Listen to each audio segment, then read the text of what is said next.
నమో తస్స భగవతో అర్హతో సమ్మా సంబుద్ధస్స.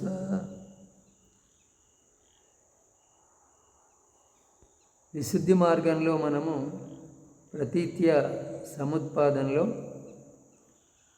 ఉపాదానం కారణంగా భవము అన్నంత వరకు చెప్పుకున్నాం.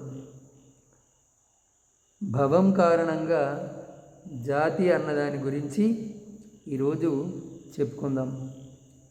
భవం కారణంగా జాతి మొదలైన వాటిలో జాతి మొదలైన వాటి నిశ్చయాన్ని ఇంతకుముందు దుఃఖ నిర్దేశంలో వర్ణింపబడిన సత్యవర్ణన ప్రకారమే తెలుసుకోవాలి. ఇక్కడ మాత్రము భవశబ్దంతో కర్మభవమే ఉద్దేశింపబడింది. ఎందుకనగా అది జాతికి కారణమే కానీ ఉత్పత్తి భవము కాదు, అది కర్మకారణం. ఉపనిశ్రయ కారణ భేదంతో రెండు రకాలుగా కారణం అవుతుంది. అది కర్మకారణము, ఆశ్రయ కారణ భేదంతో రెండు విధాలుగా కారణం అవుతుంది. భవము జాతికి కారణం అవుతుందని ఎలా తెలుస్తుంది? బాహ్య కారణాలు ఒకే విధంగా ఉన్నప్పటికీ హీన ఉత్తమ భేదాలు కనిపించటం వలన. ఎలా అంటే బయట తల్లి తండ్రి, శుక్రము శోణితము, ఆహారము ఒకే విధంగా ఉన్నప్పటికీ కవల పిల్లల్లో కూడా హీన ఉత్తమ మొదలైన విశేషాలు కనిపిస్తాయి. అట్లే ఎల్లప్పుడూ అవి అన్నీ లేనంత మాత్రాన అహేతుకం కూడా కాదు. దాని నుండి పుట్టిన ప్రాణులకు కర్మభవం కన్నా ఇతర కారణం కూడా కనిపించటం లేదు. కనుక అది కర్మహేతుకమే. ఎందుకనగా కర్మయే ప్రాణుల హీన ఉత్తమ విశేషాలకు కారణం. అందుకే భగవానుడు కూడా కర్మయే ప్రాణులను హీన ఉత్తమ భేదాలతో విభజిస్తుంది అని అన్నాడు. అందువలన భవమే జాతికి కారణమని అర్థం చేసుకోవాలి. జన్మ లేకుండా జరా మరణాది లేదా శోకాది ధర్మాలు ఉండవు. పుట్టుక లేకుండా వృద్ధాప్యము, ముసలితనము. వృద్ధాప్యం అంటే ఏమిటి? ముసలితనము, మరణము రావు. లేదా శోకాదులు కలగవు, వ్యాధి శోకము ఇట్లాంటివి కలగవు. కానీ జన్మ ఉన్నప్పుడు జరామరణాలు అనబడే దుఃఖధర్మాలను పొందిన అజ్ఞానులకు జరామరణాలతో సంబంధం గల ఆయా దుఃఖ ధర్మాలతో సంబంధం లేని శోకాది ధర్మాలు కలుగుతాయి. అందువలన ఇచట జన్మ కూడా జరామరణ శోకాదులకు కారణమవుతుంది అని తెలుసుకోవాలి. కానీ అది ఉపనిశ్రయానుసారము ఒకే కారణం అవుతుంది. ఈ విధంగా భవం కారణంగా జన్మ అంటే పూర్వం చేసినటువంటి కర్మ వల్ల కలిగిన ఉపాదానం వల్ల కలిగిన భవము, ఆ భవమును అనుసరించి జన్మ. అందుకని ఇక్కడ ఇది కర్మభవము అని అన్నాడు. ఆ పుట్టిన తర్వాత ఇక ఈ జరా మరణాలు శోకము ఇవన్నీ ఎట్లాగూ కలుగుతాయి. అందుకని ఈ జాతి కారణంగా దుఃఖ దౌర్మనస్య ఉపాయాస సంభవంతి అదంతా ఉన్నది కదా, అవి అన్నీ కలుగుతాయి. ఈ విధంగా భవం కారణంగా జాతి అన్న వాక్యానికి ఇది విపులమైన వర్ణనం. అయితే ఇక్కడ భవము జాతికి కారణమవుతుందని ఎలా తెలుస్తుంది అని అన్నదానికి ఇక్కడ ఒక సమాధానంలో ఏం చెప్పిండంటే, భవము అంటే పూర్వకర్మ కారణం కాకపోతే బాహ్య కారణాలే మనిషి రూపాన్ని కానీ స్వభావాన్ని కానీ నిశ్చయించినట్టయితే ఒకే తల్లిదండ్రులకు పుట్టినటువంటి కవల పిల్లలు కూడా ఒకే రకంగా ఉండరు. వాళ్ళని విడదీసేటువంటి లక్షణాలు మానసికంగా కానీ శారీరకంగా కూడా ఎంతో కొంత ఉంటాయి. అందువల్ల బీజం వల్లనే ప్రాణులన్నీ ఏర్పడుతున్నాయి, ఇంకో కారణం లేదు అనటం సరికాదు అని. భవచక్ర కథనం. శోకాదులు చివరగా చెప్పబడినందున అవిద్య, ఆ అవిద్య కారణంగా సంస్కారాలు ఈ భవచక్రానికి ఆరంభంలోనే చెప్పబడినాయి. అందువలన ఆ అవిద్య శోకాదులచే రుజువు అవుతున్నది కనుక శోకాదులు చివరగా చెప్పబడ్డాయి. జాతి కారణంగా దుఃఖ శోక దౌర్మన సుపాయాస సంభవంతి. ఆ శోకము చివరిలో చెప్పబడ్డది అని. ఈ ఉపాయాసము దుఃఖము ఎట్లా చెప్పినా శోకమే. ఇదంతా కూడా శోకమే కదా, ఏదైనా ఏడుపును కలిగించేది. ఇవి చివరగా చెప్పబడినందున అవిద్య, ఆ అవిద్య కారణంగా సంస్కారాలు ఈ భవచక్రానికి ఆరంభంలోనే చెప్పబడినాయి. శోకాదులు చివరగా చెప్పబడినందున అవిద్య, ఆ అవిద్య కారణంగా సంస్కారాలు భవచక్రానికి ఆరంభంలోనే చెప్పబడ్డాయి. అదిత్య సముత్పాదం ఎక్కడ మొదలైంది? అవిద్య పచ్చయ సంకార, అక్కడ మొదలైంది. అందువలన ఆ అవిద్య శోకాదులచే రుజువు అవుతున్నది. వాడు ఏడుస్తున్నాడు అంటే వాడు అవిద్యలో ఉన్నాడు కాబట్టి ఏడుస్తున్నాడు అని. అవిద్యలో లేకపోతే ఎందుకు ఏడుస్తాడు? ఏడవడు. జ్ఞాని అయితే ఏడవడు. అజ్ఞానం ఉన్నది కాబట్టే ఏడుస్తున్నాడు. అంటే ఈ ఏడుపు అతని అజ్ఞానాన్ని రుజువు చేస్తున్నది అని. తెలియని ఆరంభం కలది, కర్త అనుభోక్త లేని 12 రకాల శూన్యతలచే శూన్యమైన ఈ భవచక్రము నిరంతరము ప్రవర్తితమవుతూ ఉంటుంది అని తెలుసుకోవాలి. తెలియని ఆరంభం కలది. ఇప్పుడు వీటన్నిటికీ వివరణ ఇస్తాడు మళ్ళీ. అంటే ఎక్కడి నుంచి వచ్చినామో తెలియదు, ఎక్కడికి పోతామో తెలియదు.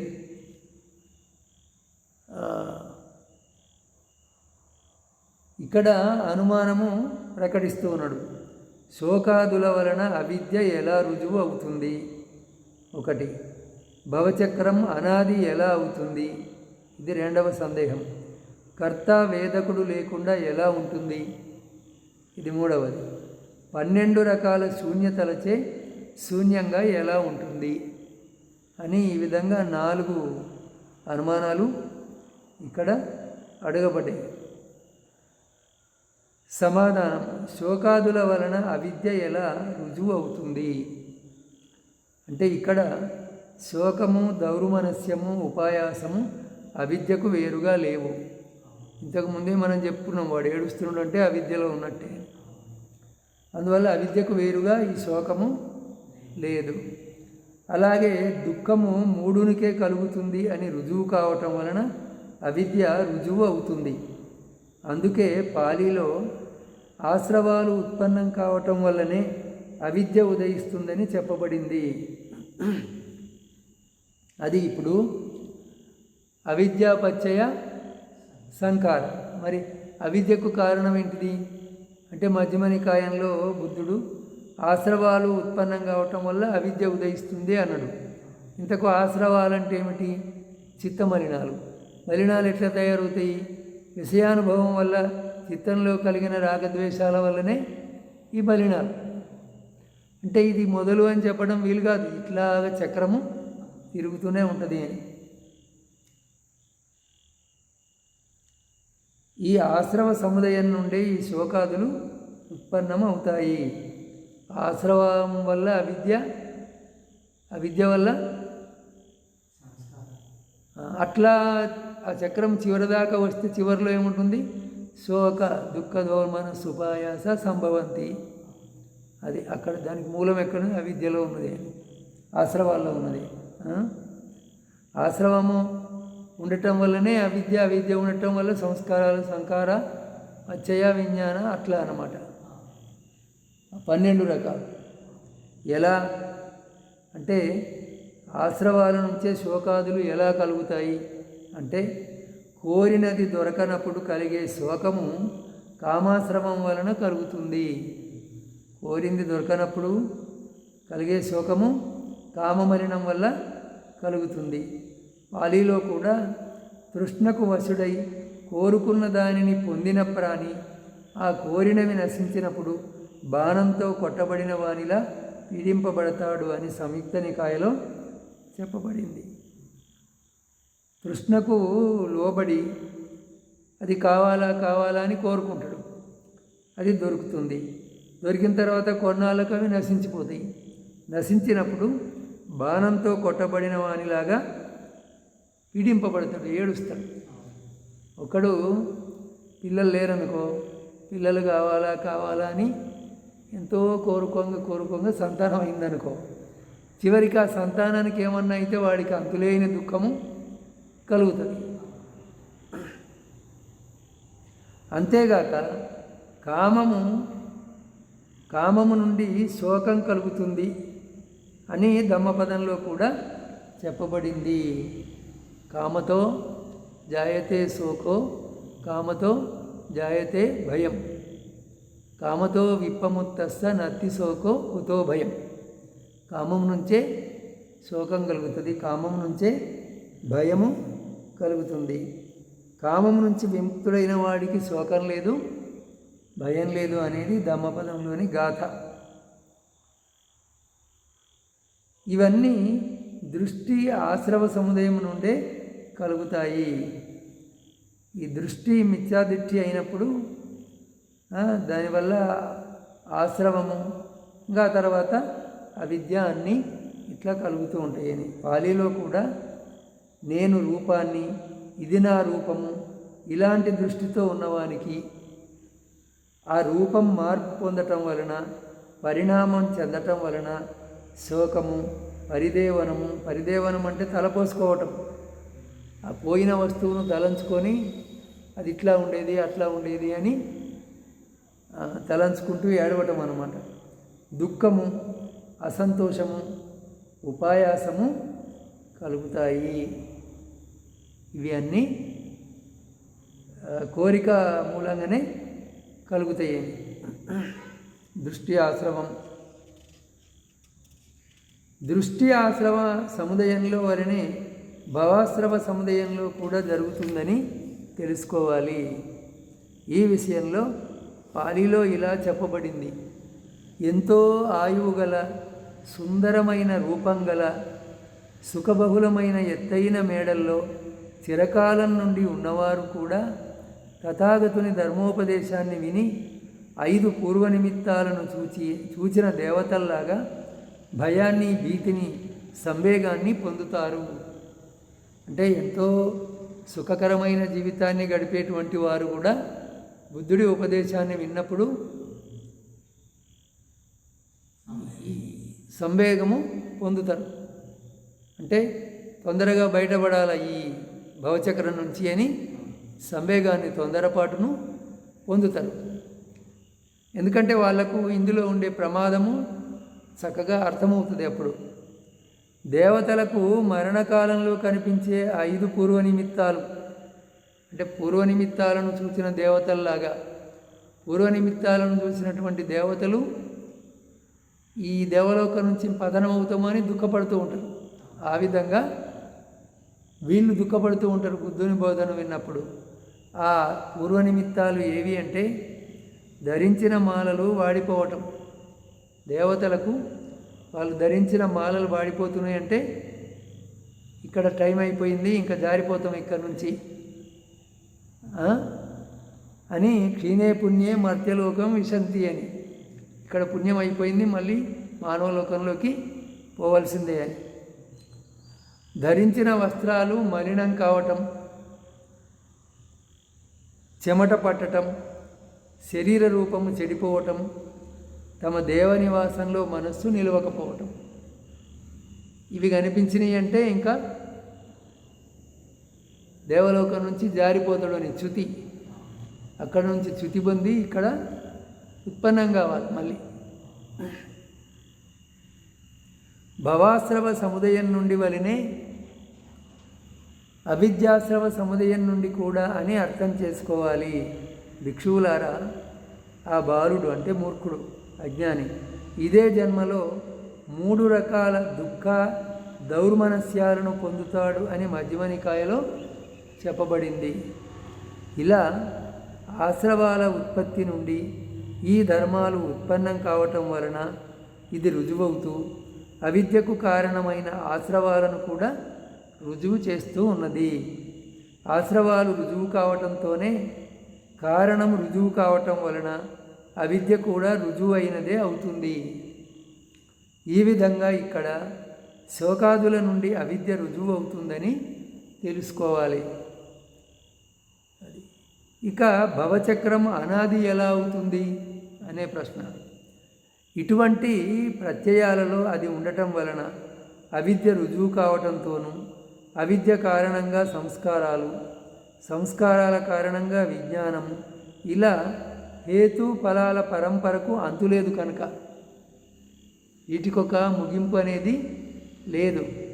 అవిద్య అంటే అవిద్య ఆదియా కాదు కదా, ఆశ్రవాల వల్ల అవిద్య. మరి ఆశ్రవాలు ఆదియా అంటే కాదు కదా, మళ్ళీ ఆశ్రవాలకు మూలం ఉన్నది కదా.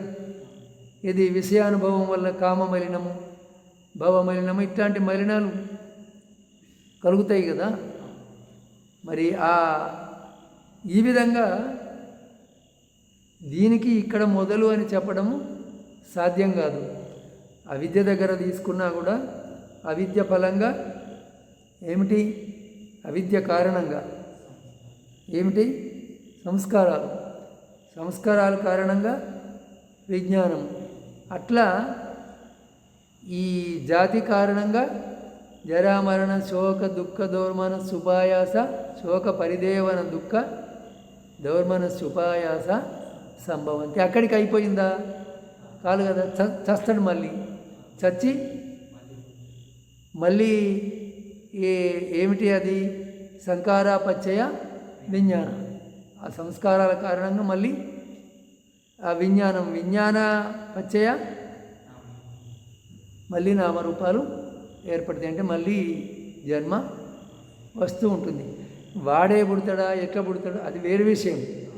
కానీ అది అదే కాదు, అది కొత్తది కాదు. కానీ ఆ ఎరక మాత్రం వస్తూ ఉంటుంది కదా.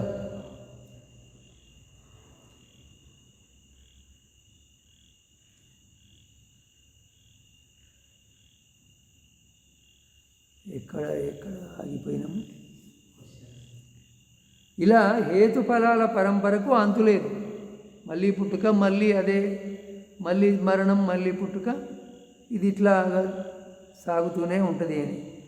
అందువలన ఈ హేతుఫల సంబంధం నుండి ప్రవృత్తమైన 12 అంగాలు గల భవచక్రానికి ఆదిని తెలియటం సాధ్యం కాదు అనేది రుజువవుతూ ఉన్నది. అనుమానం అయినప్పుడు అవిద్య కారణంగా సంస్కారాలు అని మొదలుపెట్టి చెప్పటము ఇందుకు విరుద్ధం కాదా? ఆది లేనప్పుడు అవిద్య ఆది అని చెప్పినట్టే కదా, అక్కడ మొదలు పెడుతున్నారు కదా అని సమాధానం. అది ఆరంభాన్ని చెప్పడం కాదు, ప్రధాన సూత్రాన్ని చెప్పటం. అక్కడ చెప్తే దీన్ని చక్కగా వివరించగలుగుతాం కాబట్టి అక్కడ తీసుకోవటం.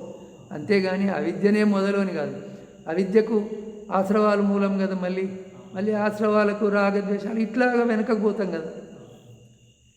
అందువల్ల దీనికి ఆదిని చెప్పడము వీలు కాదు.